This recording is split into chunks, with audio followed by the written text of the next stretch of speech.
c'est vrai que je ne vous cache pas que la plupart des questions étaient liées à la Chine. Le terme qu'on peut lire régulièrement, c'est Evergrande, donc le fameux grand groupe chinois qui est aux abois. Tout le monde se pose la question de savoir est-ce que vous allez être impacté directement par une possible faillite ou par un problème systémique dans le pays lié justement à ce dossier. Ouais. Directement, non. On n'a pas des investissements dans Evergrande, ni dans les actions, ni dans la dette. Je peux vous montrer un peu le portefeuille, expliquer le portefeuille d'investissement qu'on a en Chine. 3% de tous nos investissements en Chine sont dans l'immobilier, mais très diversifiés. Et encore 2,5 milliards dans la dette liée à l'immobilier. Alors on parle de 5% et demi du portefeuille total, mais la dette de nos activités en Chine a une qualité excellente. Ça veut dire 85% de toute la dette est soit liée au gouvernement, soit rated AAA. Alors c'est la dette d'excellente qualité. Et ensuite, il restera un portefeuille en actions. Entre 10 et 15% de toutes nos activités sont en actions. Il y a un risque moyen, je pense, si ça devient vraiment un problème systémique sur l'économie en Chine, mais si vous lisez aujourd'hui les analystes, c'est clair que la situation de l'immobilier et le lien avec la banque en Chine, ce n'est pas comparable avec ce qu'on a connu aux États-Unis en 2008, c'est-à-dire le secteur d'immobilier est très diversifié dans toutes les banques et dans tous les acteurs financiers dans le pays. À ce moment-ci, on se sent à l'aise, je pense. On n'a pas un exposure sur Evergrande et je pense qu'on est encore loin d'un problème systémique dans le pays. Ok. Enfin bon, il y a peut-être quand même la perception, on va dire négative du marché des actions en Chine. On sait très bien que le gouvernement chinois s'est déjà attaqué à des grosses pointures technologiques, puis ils se sont attaqués aux jeux. La question qui se pose aussi, c'est voilà, est-ce que vous risquez d'avoir des règles qui vous seront imposées dans le secteur de l'assurance?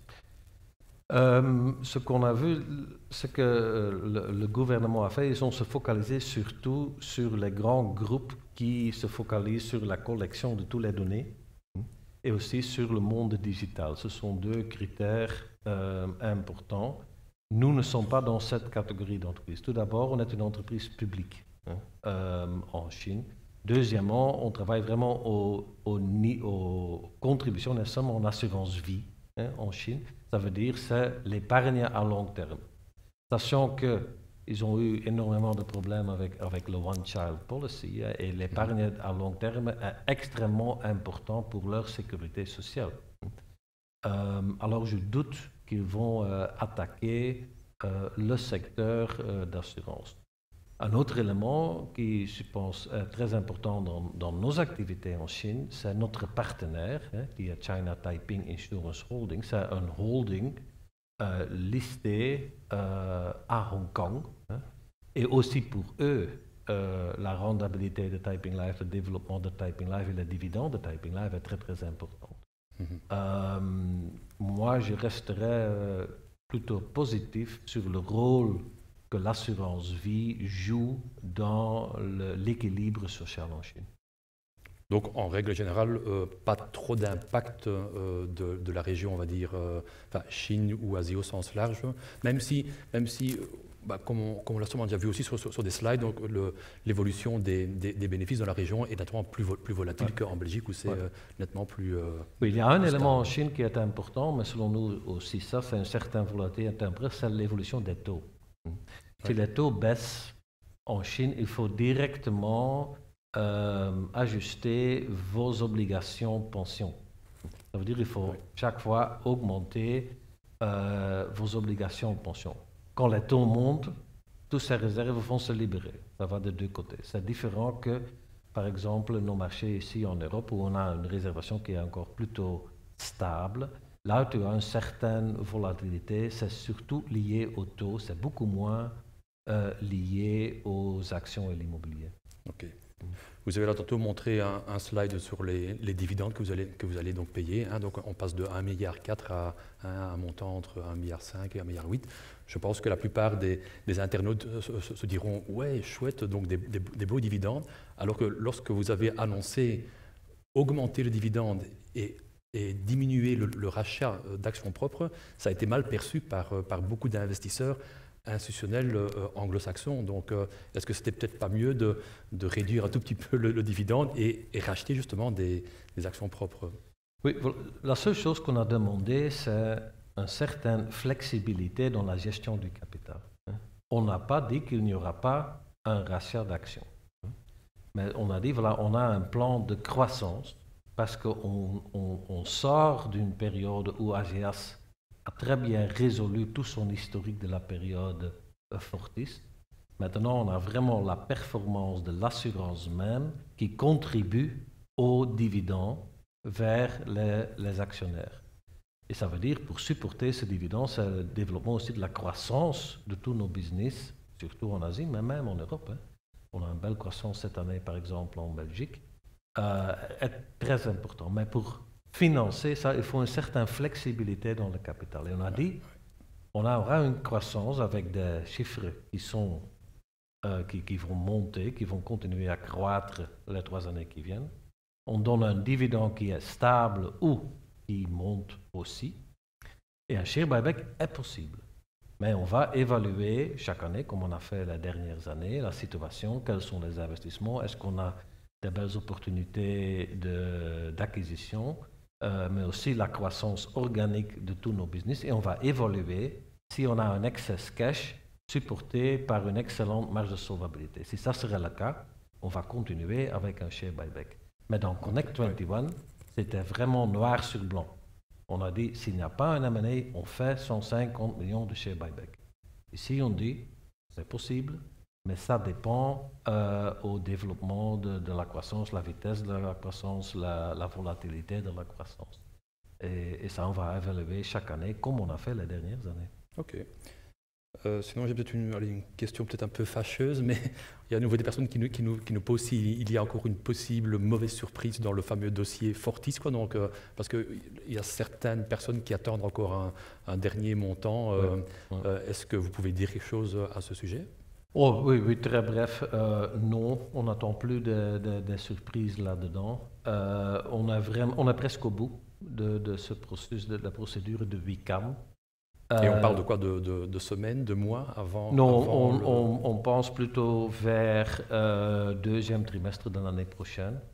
On a encore quelques dossiers à résoudre, hein, plutôt techniques, hein, prouver que les actions, de temps en temps, c'est l'héritage de ces actions qu'on doit être très très clair, qu'on donne l'argent aux bons bénéficiaires. Okay. Ça sera au moment où ça sera résolu.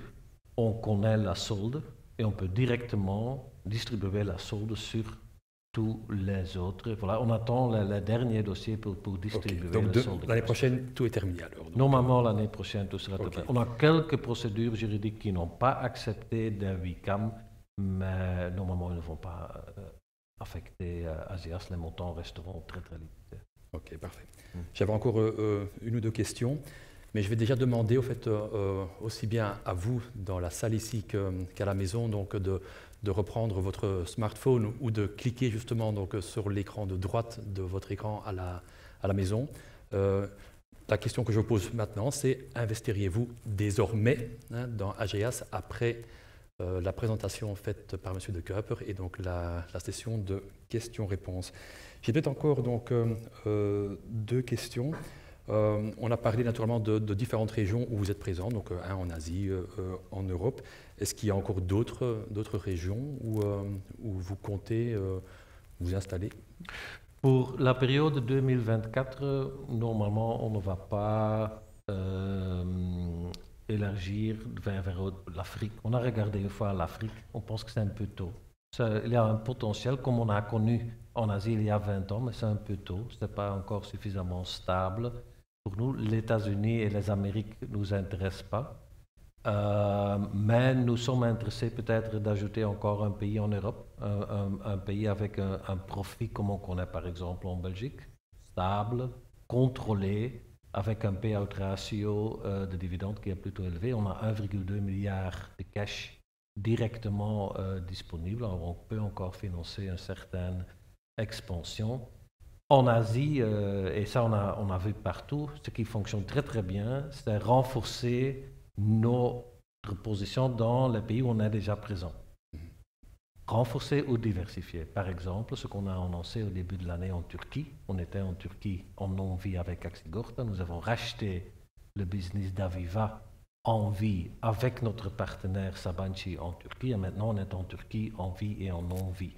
Alors, la consolidation et diversification dans les marchés où on est présent nous donne beaucoup de synergie. Synergie des coûts, synergie aussi des capitaux. Et ça nous intéresse vraiment à développer. Dans tous les pays où on va évoluer vers une position top 5. Ok. Et peut-être une dernière question. En fait, Kevin disait là tantôt que vous aviez une valeur boursière d'environ 8 milliards. Sur le slide que moi j'ai présenté, on voit que vous êtes aussi numéro 1 dans l'immobilier en Belgique. Donc vous avez un portefeuille de plus de 6 milliards. Alors que vous n'avez pas cité le terme immobilier dans votre présentation. Ouais. Où est le quat? C'est parce qu'on n'est pas un groupe en assurance et immobilier. Non, on est un groupe en assurance. Mais dans ces assurances, surtout en Belgique, on a un énorme portefeuille des pensions complémentaires. On a un tiers de toutes les pensions complémentaires en Belgique. Et ce sont ces pensions complémentaires qui sont investies dans l'immobilier. On n'investit pas dans l'immobilier avec nos fonds propres. Okay. Et ça veut dire qu'une grande partie du rendement de l'immobilier va aux participations bénéficiaires de toutes les pensions des Belges.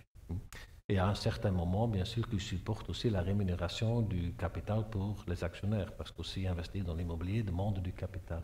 Alors pour nous, l'investissement, c'est pour supporter ce rendement total qui est encore entre 2,20% pour tous nos clients en pension complémentaire. Et voilà, une grande partie est supportée par l'immobilier et par les investissements en actions.